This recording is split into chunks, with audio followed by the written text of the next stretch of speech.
Now, what role does math anxiety play in all of this? This is a term I've seen come up a lot in the math research, and that having anxiety around mathematics, which many people do, including many adults, can often affect our ability to get the desired learning outcomes we want. How does that fit into the puzzle, and does that sort of anxiety manifest itself in those early years? Yeah, so like that's sort of the thing is the anxiety develops because uh, there is that gap in understanding.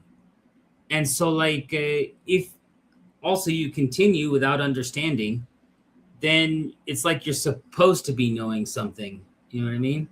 And so these things develop at early age, and it was I think a Psychology Today article that says almost half of first and second graders already report having mathematics anxiety, Oh but my it's gosh. following the same statistics of around that many people are also kind of behind in mathematics.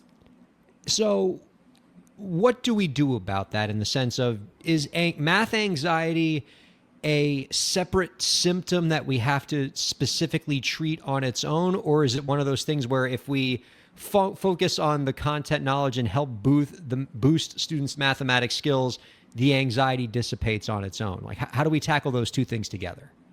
Yeah, so both need to be tackled because like if the anxiety is exhibiting in like I'm not going to hear you type stuff, which Mm-hmm. sometimes it does, many times it does, then you do kind of have to work with the anxiety. But in our book, we talk about a lot of different tools that teachers could be using to help address the mathematics anxiety.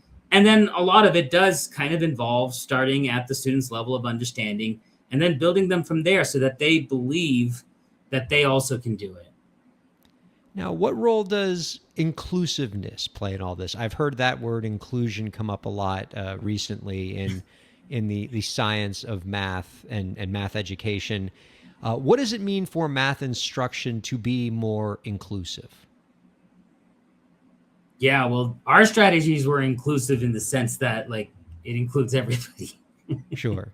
So, so I don't know exactly how to answer the question from other people's perspective, but from our perspective, that's what we meant.